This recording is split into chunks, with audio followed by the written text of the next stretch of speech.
किसी ने क्या खूब लिखा है कि ये तो कोई जरूरी नहीं कि इंसान हर रोज मंदिर जाए, बल्कि कर्म ऐसे होने चाहिए कि इंसान जहां भी जाए मंदिर वहीं बन जाए। हेलो दोस्तों, नमस्कार, मैं हूं विकास। फिर मैं आ गया हूं एक छोटी सी कहानी लेकर, जो कि समाज के लिए बहुत ही अच्छी सीख देने वाली है। बात बहुत पुरानी है। गांव था जिस गांव में 1000 से 1200 लोग रहते थे, लेकिन उस गांव में समस्या ये थी कि उस गांव के रहने वाले लोग दिन रात लड़ाई झगड़े करते रहते थे, मिलजुल कर नहीं रहते थे, अपने माता पिता या फिर अपने से बड़े बुजुर्गों का आदर नहीं करते थे। तो एक दिन क्या होता है कि उसी गांव से एक बड़े व्यक्ति ज्ञानी उस रास्ते से उस गांव से होकर गुजर रहे थे। तो रात हो जाती है, तो जो व्यक्ति थे वो सोचते हैं कि क्यों ना आज रात मैं इसी गांव में बिता ली। तो वो व्यक्ति उस गांव में रुक जाते हैं, ठहर जाते हैं। तभी क्या देखते हैं कि इस गांव में तो एकता है ही नहीं, इस गांव के लोग मिलजुल कर नहीं रह रहे हैं। तो उन्होंने सोचे कि मैं इस गांव के लिए कुछ अच्छा करूंगा। तो वे क्या करते हैं कि गांव के सारे लोगों को अपने पास बुलाते हैं और उन लोगों को कुछ किताबें देते हैं, जैसे कि रामायण, कुरान, गीता, बाइबल किताबें देते हैं।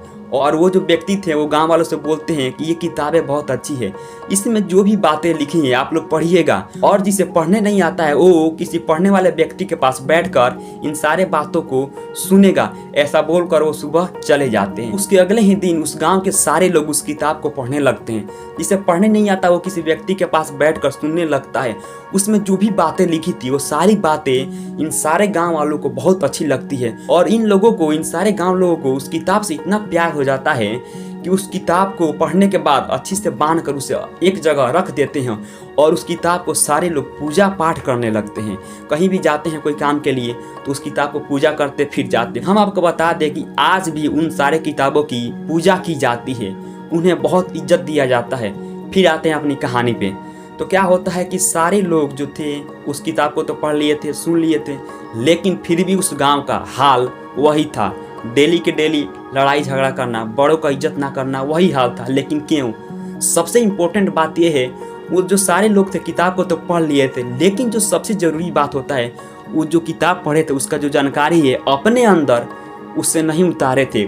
उसमें जो रास्ता बताया गया था उस रास्ते पे नहीं चले थे, वहीं पे गलती कर दिए थे। इस सारे लोगों का हाल वैसे ही के वैसे ही रह जाता है। मोरल ऑफ द स्टोरी, अगर आप सबसे कहा जाए कि इस कहानी से आपको बहुत कुछ सीखने का मिला होगा, लेकिन क्या सीखने को मिला है?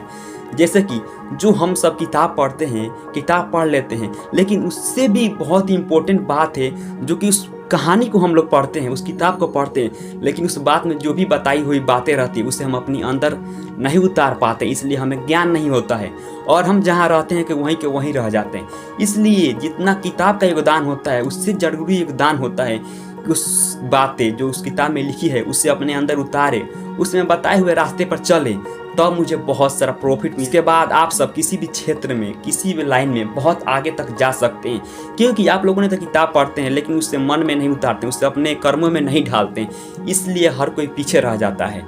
इसलिए ज्ञान की किताबें पढ़ें, कोई भी किताबें पढ़ें, उससे अपने मन में उतारें, उसमें बताए हुए रास्ते पर चले, जो बताया गया वो करें, आप सब बहुत आगे जाइएगा। जैसा कि मैं हर वीडियो में कहता हूँ कि लहरों से डरकर नौका पार नहीं होती, और मेहनत करने वालों की कभी हार नहीं होती। जय हिंद।